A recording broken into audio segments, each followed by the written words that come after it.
from Asia's largest news headquarters, setting the agenda for Bharat.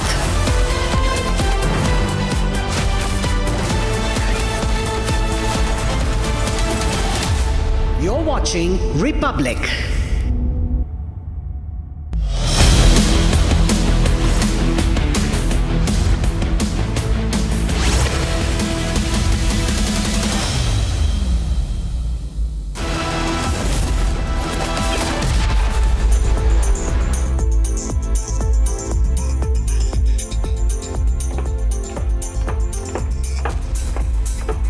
Good evening, viewers. You're watching 6 Stories at 6 and I'm Raksha Mishra with you. Viewers, the top story today is the Deoband diplomacy and how the Afghan foreign minister visited the Darul Uloom today, and what significance, what connection does it have? We're going to tell you on this show if we can. Story number 2 is how Pakistan is on ventilator. This time Lahore is on the boil, and Pakistan's own proxy, Pak Army's own proxy, the TLP, is now coming to bite the Shahbaz Sharif government and the Pak forces. And viewers, it's a big alarm that has been set off by the pilot's body on the 787 fleet. Story number 4 we move on to next will be how Bengal has been shamed once again. A rerun of RG Kaur, a medical student from Odisha, raped in Durgapur on the hospital premises, viewers. And story number 5 will be the update on the Tata logjam. Republic TV gets you the inside scoop.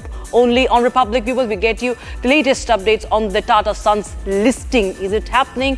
What's really happening behind the scenes? And finally, viewers, the update on Kokanag operation and tribute to the 2 soldiers who laid down their lives for the country.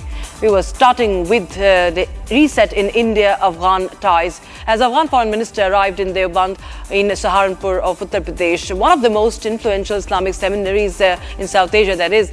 Now, remember, this is a potential center for spiritual diplomacy, a neutral and culturally significant venue that fosters ties with India even more closer. And Afghan Foreign Minister Amir Muttaqi voiced his confidence as he visited the seminary, saying that India-Afghan ties will grow stronger in the future, as he thanked the people for the welcome. He got a rousing welcome, he got a guard of honor as well when he was visiting Darul Uloom in Deoband. Viewers, listen in. बहुत अच्छा सफ़र है और उलमाए देवबंद, तलबाए देवबंद, बल्कि सारे इलाके के लोग आया है। मैं इसके मशकूर हूँ। उन्होंने बहुत अच्छा इस्तकबाल किया और उन्होंने ज़्यादा मेहमान नवाजी किया। ज़ाहिर है कि उलमा और तलबा के दरमियान वाबस्तगी बहुत तारीख़ी है, इसलिए हमें आप हज़रात और देवबंद का काबिरीन और इलाके के जो उलमा है, तलबा है और आवाम है, सबका मशकूर हूँ। Meanwhile, tensions are high in Lahore, viewers. Already Pakistan is irked with what's happening between India and Afghanistan. But in Lahore, viewers, we see that violent clashes have erupted between the police and the supporters of the radical Islamist group Tehreek-e-Labbaik in Pakistan, the TLP, that has left several people injured. And in fact, several have been killed, as claimed by the TLP. TLP says that civilians have been targeted by the Pakistani forces and that at least 11 civilians have been killed. Demonstrators marched towards the US consulate in Islamabad, but they were met with heavy police response. Here's more.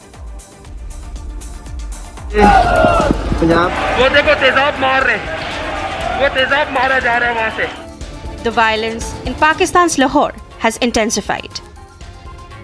The clash between TLP protesters and police in Lahore have resulted in multiple individuals being injured. TLP chief has alleged that 11 TLP workers have been killed and over 2 dozens have been injured. The violence erupted in Pakistan's Lahore city yesterday as clashes broke out between police and supporters of the radical Islamist group Tehreek-e-Labbaik Pakistan. 2 people were killed and dozens injured, including policemen, as protesters attempted to march towards the US consulate and later to Islamabad in protest against Israel's actions in Gaza. The protests quickly spiraled out of control, with demonstrators hurling stones and beating officers with sticks, while police responded with bait-and charges and tear gas to push them back. The clashes left parts of Lahore virtually paralyzed, with roads blocked and heavy security presence on the streets. The unrest comes even as Hamas and Israel reached a ceasefire deal brokered by the United States. Yet tensions in Pakistan remain high, underscoring the government's struggle to maintain order amid surging public anger. Amid a growing safety uproar over safety regarding Air India's Boeing 787 Dreamliners, viewers, the Federation of Indian Pilots have written to the Civil Aviation Ministry demanding the grounding of the entire Boeing 787 fleet, which has been under scan already. And this coming in now after two back-to-back technical incidents and mounting concerns over the electrical system failure. Here's a detailed report. Continued chaos, multiple technical glitches, mid-air scares, and the invocation of the ram air turbine. Safety alarms are ringing louder than ever for Air India's Boeing 787 Dreamliners. And now, pilots are demanding that the entire 787 fleet operated by Air India be grounded. The grouping made the demand in a letter to Civil Aviation Minister Ram Mohan Naidu. The letter mentions malfunctioning electronic systems on two recent Air India flights. On October 4, AI 117 from Amritsar to Birmingham was grounded after RAD deployment mid-descent, a critical safety event. On October 9, AI 154 from Vienna to Delhi was diverted to Dubai after autopilot and flight control system failures mid-air. The pilot's body says these are critical failures, indicators of Air India's poor serviceability, and claims snags have spiked after new private engineers replaced government-owned easel staff. The letter also cites the June 12 Ahmedabad crash of AI 171, which killed 260 people. Pilots say safety lapses are rising after the maintenance overhaul. The Federation of Indian Pilots has made three key demands: investigate both recent incidents, ground all 787s, and order a special DGCA audit. Air India has rejected the claims of electrical failure. The airline says RAD deployment was uncommanded, but there was no loss of power or control. Meanwhile, the DGCA is yet to officially respond, but with repeated incidents and pilots warning of danger, pressure is mounting on the government. Multiple snags, a deadly crash in the backdrop, and now pilots demanding grounding. India's Dreamliner fleet in Air India faces its toughest safety scrutiny yet. And now it was another shocker that has come in from West Bengal. A second-year medical student from Durgapur, from Odisha in Durgapur, was allegedly gang raped right outside the college campus, viewers. This comes as a rerun of what happened in RG Kaur. And this incident that happened late Friday night triggered protests in Paschim Bardhaman and raised fresh questions on the campus security and the state administration's accountability. Here's the full story.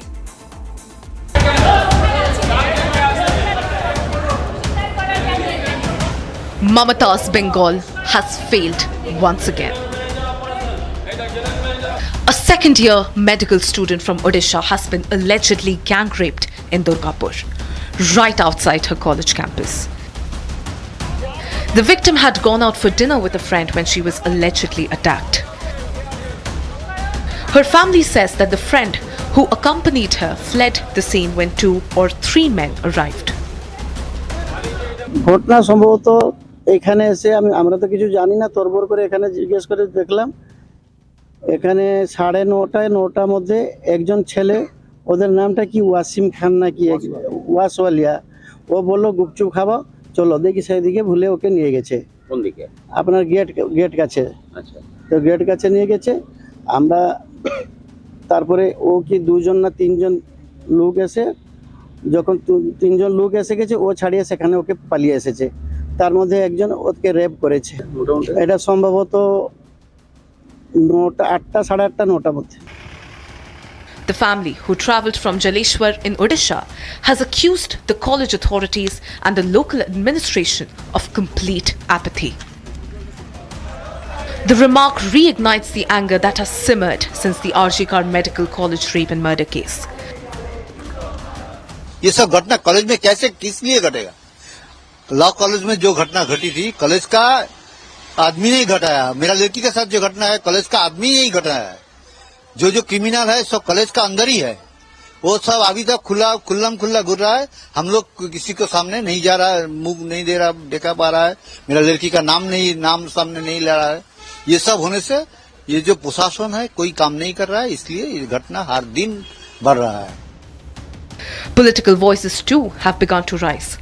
Opposition leaders calling this a complete administrative collapse.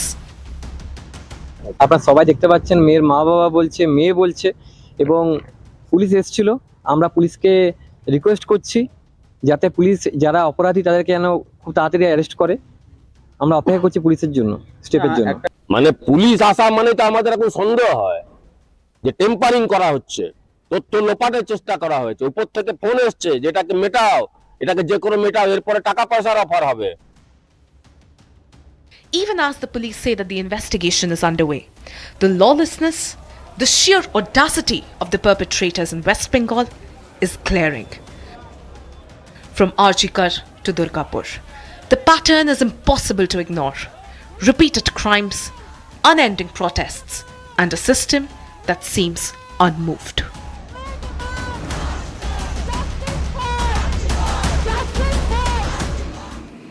The Tata Sons saga continues to unfold, but amidst the drama, a significant development is taking shape. Sources suggest that the much-anticipated public listing of Tata Sons is now looking inevitable. Growing consensus is building around the move, with the majority of trustees reportedly on board. And Republic's editor-in-chief Arnab Goswami is pointing out now that this could be the biggest listing India has ever seen. Here's more. Amid the whole Tata Sons saga going, the much anticipated Tata Sons' public listing is now looking inevitable. There's a growing consensus building around the move, with majority of trustees said to be on board. Many believe that a listing is in Tata Sons' best interest. A move that would bring greater transparency and good governance to one of India's biggest business groups. The buzz within Bombay House is unmistakable, and the Finance Ministry's decision could soon seal the deal. It is that the Finance Ministry will have to take a call on listing very soon. RBI is for listing. Finance Ministry is on listing. Will the government ask for listing very soon? If the government asks for listing, then Pranav, this is the biggest business story of the decade, the listing of Tatas. Can you imagine? The listing of Tata Sons. What that will be in monumental terms, in terms of the unlocking, in terms of the unlocking of value, the unlocking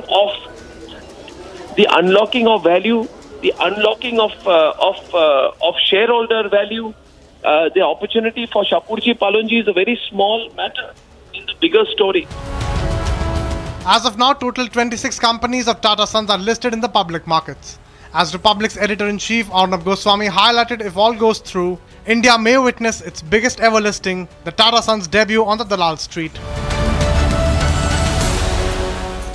Jammu and Kashmir Lieutenant Governor Manoj Sinha today laid wreath and paid tribute to two para-commandos who lost their lives during the counter-terror operation in Jammu Kashmir's Kokanak. The bodies of Lance Havildar Palash Ghosh and Lance Naik Sujoy Ghosh went missing earlier this week, were recovered after an intense search in the snow-covered Kishtwar range. Here's more.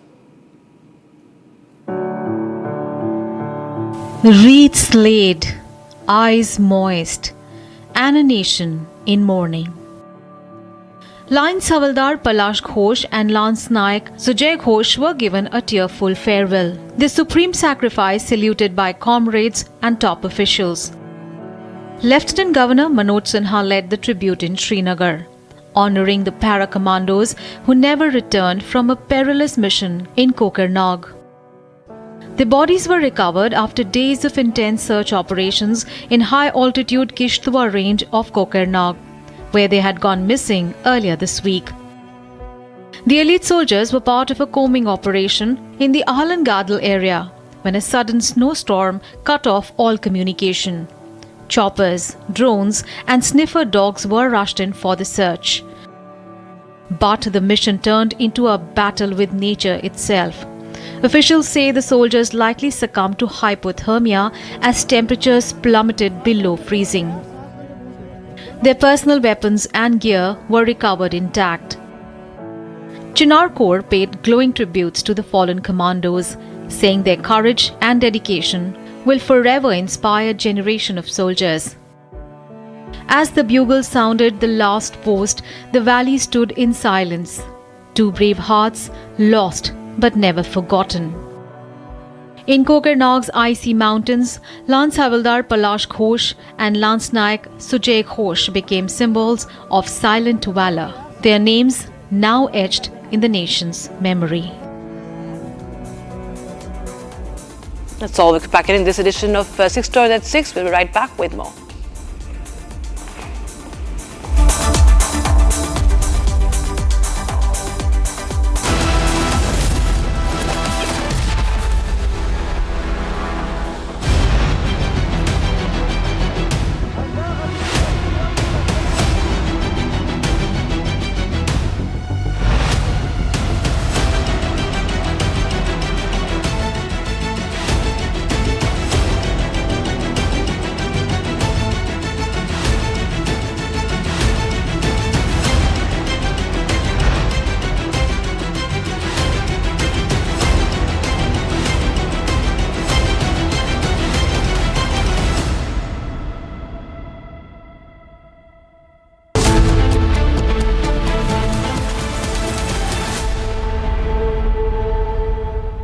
Just yesterday I was mentioning that Pakistan has promised to Donald Trump, we will deliver Bagram to you. Donald Trump had been muttering all kind of threats against Afghanistan. Well, they might as well give it straight, it belongs to us, we built it. There was a factual error. The Americans did not build the Bagram Air Base, it was built by the Soviets. Nevertheless, the simple fact is that Donald Trump was saying, hand it over or else. Everybody knows the chaotic, the disgraceful way in which the Americans had left Afghanistan on the orders of Joe Biden. And his top brass had hastened to carry out his orders. Even before withdrawing their civilians, their citizens, they had withdrawn on the orders to please the former president. And the tamasha that it created before the world is a spectacle that few will forget in a hurry. Now, Pakistan has tried to deliver last night on its promise of that it will punish the Pashtuns to an extent that they will get on their knees and hand over the Bagram base to United States of America. And how did they do it? Last night the ISPR was crowing. Our F-16s have launched a specific strike in Kabul and they have blasted to smithereens and killed, Masood, the commander of the Tehreek-e-Taliban Pakistan. You could note the sense of triumphalism in their tones as they hit a country which has no air force.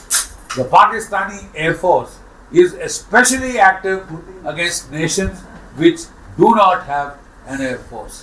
And Pakistan attacked Kabul and was doing its war dance. Then, unfortunately for them, they got the news it had been a total miss. Masood was alive and kicking and he came onto television, he came onto the media to say that here I am without a bloody scratch. It's all a cock and bull story as always. And the ISPR was so embarrassed that they cancelled their, triumphalist press conference that was supposed to be. Look, this is the third air attack on Afghanistan. Third air attack in about just so many months. They attacked two villages in Afghanistan and they killed 52 women and children. Today they have attacked Kabul. Fortunately, they haven't been able to kill even a dog or a cat. I mean, that's the level of the accuracy of their delivery of so-called precision-guided munitions, right? It was a total damn squib. So embarrassing that Pakistan tried to deny that it had launched that attack at all, right? It quickly backtracked because had they been able to kill Mahsood, they would have gone to town, they would have run to Washington. Look at the way we are punishing these people. Just stop their food. Prevent India from sending food to Afghanistan. We won't let their convoys go via the land route.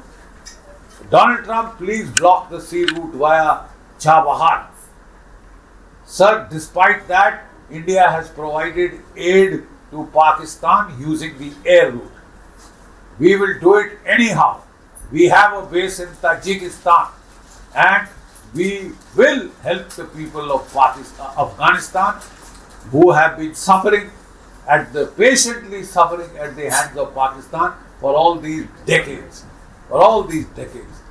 It is Pakistan which has caused all the bloodshed, misery and loss of life and property in Afghanistan. Right? And if it was left to Pakistan, they would like to ensure that Afghanistan never settles down to a peaceful way of existence. But the Afghans have realized it. Their foreign minister is here in Delhi. He is here for about 8 days. 20 ambulances, foodstuff, medicines have already been sent for the Afghan people, especially those who suffered in the earthquake. Right? And now, we are going to present 5 more ambulances to Muttaqi Sahab in a token display here, which we will deliver to Afghanistan, despite the land blockade, the food blockade by Pakistan, despite the food blockade by the United States of America, which is trying to block the sea route, which is trying to ensure that they reduce the Afghans to starvation so that they hand over the Bagram air base, and Pakistan, their attack dog, has been given this task, a task doomed to failure. Jai Bharat, Jai Hind.